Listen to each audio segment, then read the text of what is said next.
दोस्तों, खड़गे मंच पर भाषण देते हुए भावुक हो गए। उनकी आंखों में आंसू आ गए, जिसके बाद राहुल गांधी ने उन्हें तुरंत सहारा दिया।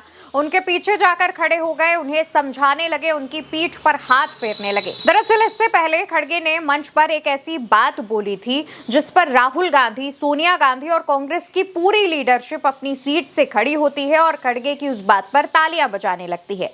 खड़गे ने ऐसी किस बात का, किस किस्से का जिक्र किया था, पहले आप वो सुनिए। मेरा बेटे का 8 घंटे का ऑपरेशन था परसों। तब मैंने सोचा, अरे 8 घंटे का ऑपरेशन है। मेरी पत्नी मुझे फोन की, मेरी बेटी डॉक्टर है, उसने किया। घर के 3-4 लोग फोन किए कि ये बड़ा ऑपरेशन है, आपको आना चाहिए। तो मैंने उनको बोला ठीक है ठीक है।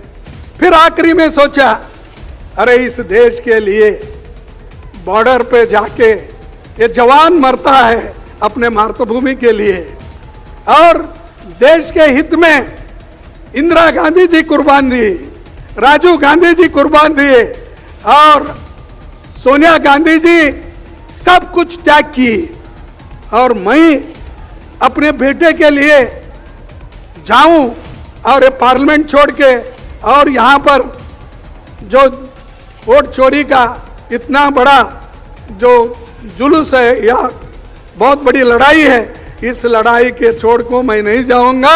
जैसा कि सरहद पे जवान लड़ता है, जैसा कि हमारे सोनिया गांधी जी लड़े हैं, जैसा कि हमारे राहुल गांधी पैदल चल रहे हैं। अरे मेरा एक बेटा को अगर कुछ भी हुआ ठीक है, लेकिन देश के 140 करोड़ लोगों को बचाना है, इसलिए मैं रहूंगा। दोस्तों, खड़गे अपनी बातचीत में मंच से खड़े होकर बताते हैं कि कैसे वो अपने बेटे और अपने परिवार को एक क्रिटिकल समय पर छोड़कर आए हैं। खड़गे ये भी बताते हैं कि उनके बेटे का 8 घंटे तक ऑपरेशन चलना था। ऐसे में परिवार की तरफ से उनकी बेटी, उनकी पत्नी लगातार फोन करके उनसे कह रही थी कि आप जो है दिल्ली से वापस घर आ जाइए, बेटे का ऑपरेशन होना है। लेकिन खड़गे ने सोचा कि अगर ऐसे समय पर वो अपने घर चले जाते हैं तो इससे देश के साथ अन्याय होगा। खड़गे ये बात करते हैं और साथ ही वो ये भी कहते हैं कि किस तरीके से राहुल गांधी इस देश की जनता के हक के लिए, न्याय के लिए लड़ रहे हैं। कांग्रेस का जो बलिदान है, जो योगदान है, उस पर बात करते हैं। और ये बात करते करते खड़गे भावुक होने लगते हैं, जिसके बाद मल्लिकार्जुन खड़गे की इस बात पर खड़गे को प्रोत्साहित करने के लिए राहुल गांधी अपनी सीट से खड़े होते हैं और उनकी इस बात पर तालियां बजाते हैं। कांग्रेस अध्यक्ष खड़गे की इस बात ने रैली में महफिल लूट ली। राहुल ने खड़गे की इस बात पर सबसे पहले खड़े होकर तालियां बजाई, और ये चीजें ये दर्शाता है कि कांग्रेस के अध्यक्ष और गांधी परिवार की आपस में बॉन्डिंग कितनी अच्छी है, कितनी बेहतरीन है। दोस्तों, रामलीला मैदान में आयोजित कांग्रेस की वोट चोर गद्दी छोड़ रैली में कांग्रेस के राष्ट्रीय अध्यक्ष मल्लिकार्जुन खड़गे ने मोदी और शाह पर भी जो बात कही है, अब वो वायरल हो रही है। उन्होंने जिस अंदाज में मोदी और शाह को निशाना बनाया है, आपको वो भी सुनना चाहिए। अरे देश जो आजादी मिली, वो आजादी कांग्रेस ने दिलाई, मोदी ने दिलाई। अरे मोदी अभी पैदा भी नहीं हुआ था। हाँ? अमित शाह वो तो और भी बच्चा था। दोस्तों, खड़गे ने मंच से ही कहा कि कांग्रेस ने इस देश को आजादी दिलाई और आज भी इस देश को कांग्रेस पार्टी की विचारधारा ही बचा सकती है। खड़गे का कहना था कि आरएसएस की विचारधारा इस देश को खत्म कर देगी, क्योंकि भाजपा और आरएसएस के लोग संविधान को खत्म करने की कोशिश में लगे हुए हैं। भाजपा और आरएसएस के लोग गरीबों को, गरीब जनता को गुलाम बनाना चाहते हैं, इसलिए देश से गद्दारी कर रहे हैं।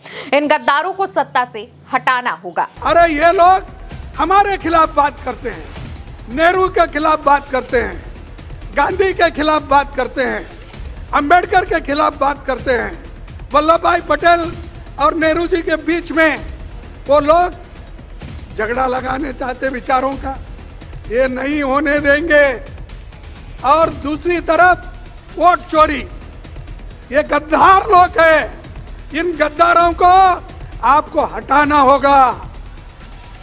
अगर आप अपनी सुरक्षा कर लेना है, आप मजबूत बनना है, तो इन गद्दारों को हटाओ। वहीं संसद सत्र के बीच नेता विपक्ष राहुल गांधी के विदेश दौरे पर उठ रहे सवाल पर भी खड़गे मोदी पर हमला बोलते हुए कहते हैं कि जब संसद चलती है तो नरेंद्र मोदी खुद विदेश दौरे पर निकल जाते हैं। वो सदन में बैठकर हमारे सवालों के जवाब नहीं देते हैं और जब नेता विपक्ष जा रहे हैं तो उसको मुद्दा बनाने की कोशिश भारतीय जनता पार्टी की तरफ से की जा रही है। अरे जब पार्लियामेंट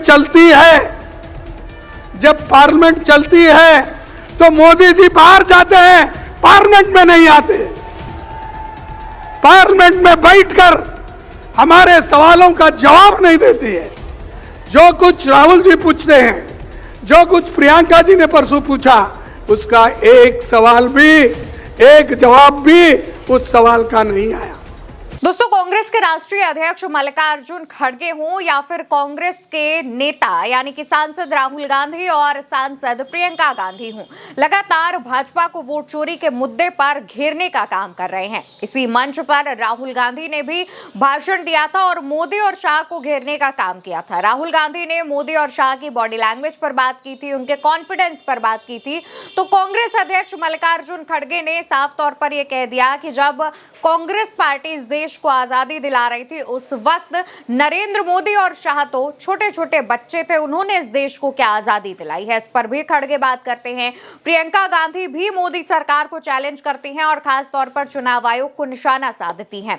यानी कि जिस तरीके से कांग्रेस ने भारतीय जनता पार्टी की घेराबंदी की है उसमें भारतीय जनता पार्टी खुद परेशान सी नजर आ रही है और यही वजह है कि आनन फानन में भारतीय जनता पार्टी की तरफ से अपने राष्ट्रीय कार्यकारी अध्यक्ष का भी फैसला लिया गया है। आनन फानन में इस वजह से क्योंकि आप भी जानते हैं कि 2024 के लोकसभा चुनावों से पहले ही भाजपा के जो मौजूदा राष्ट्रीय अध्यक्ष जेपी नड्डा हैं, उनका कार्यकाल खत्म हो चुका है, लेकिन उनको बार बार एक्सटेंशन पर एक्सटेंशन दिया जा रहा है। लेकिन जब राहुल गांधी संसद में वोट चोरी पर बात करते हैं, जब राहुल गांधी संसद में एसआईआर पर घेरते हैं, उसके बाद आनन फानन में भाजपा ये फैसला लेती है और अपने राष्ट्रीय अध्यक्ष की जगह पर कार्यकारी अध्यक्ष के नाम का ऐलान करती है। कहा जा रहा है कि जल्द ही राष्ट्रीय अध्यक्ष का भी ऐलान किया जाएगा, क्योंकि इस बार जो बिहार के बाद बंगाल में चुनाव होने हैं उसमें भाजपा बुरी तरीके से घिरती हुई दिख रही है। यही वजह है कि भारतीय जनता पार्टी अब अपने आलाकमान में बदलाव चाह रही है और तमाम फैसले ले रही है। कांग्रेस के आरोपों से बचने के लिए, विपक्ष के आरोपों से बचने के लिए भाजपा लगातार काम कर रही है। प्रधानमंत्री नरेंद्र मोदी हो या फिर अमित शाह हो, संसद में कांग्रेस के सवालों का गोलमोल जवाब देकर उन सवालों को खत्म करने की कोशिश करते हैं ताकि जनता तक ये पहुंचाया जा सके कि उन्होंने कांग्रेस के सवालों का जवाब दिया है। लेकिन उसके बावजूद कांग्रेस की तरफ से भारतीय जनता पार्टी को कटघरे में खड़ा किया जाता है और साफ साफ संसद में ये बता दिया जाता है कि आप जलेबी की तरह जो बातें कर रहे हैं वो बातें मत कीजिए। राहुल गांधी ने भी इसी बात पर खुलेआम अमित शाह को चैलेंज देते हुए ये बता दिया था कि अगर आपको इतनी ही ज्यादा तकलीफ है तो आप मेरी तीनों प्रेस कॉन्फ्रेंस पर संसद में चर्चा कर लीजिए, पता चल जाएगा कौन सच बोल रहा है कौन नहीं सच बोल रहा है। लेकिन इस बात पर भारतीय जनता पार्टी ने कुछ रिएक्ट नहीं किया, क्योंकि भाजपा जानती थी कि वो रिएक्ट करेगी तो फंस जाएगी। यानी कि वोट चोरी के अलावा कांग्रेस ने तमाम ऐसे मुद्दे भी भाजपा के खिलाफ उठा रखे हैं जिसमें भाजपा खुद ही फंसती नजर आ रही है और उसके बाद भारतीय जनता पार्टी तमाम जो फैसले हैं आनन फानन में लेती दिख रही है। फिलहाल जिस तरीके से मल्लिकार्जुन खड़गे ने अपने इस किस्से का जिक्र किया जिसमें वो भावुक हो रहे थे और राहुल गांधी उन्हें सहारा देते हुए नजर आए, ये वीडियो सामने आया और खड़गे ने आजादी को लेकर के जो मोदी और शाह पर टिप्पणी की है वो भी वायरल हो रही है। उसको लेकर के आप क्या कहना चाहते हैं, आपकी क्या राय है, कमेंट सेक्शन में बताइएगा। वीडियो को लाइक और शेयर कीजिएगा, उल्टा चश्मा को सब्सक्राइब करिएगा। नमस्कार।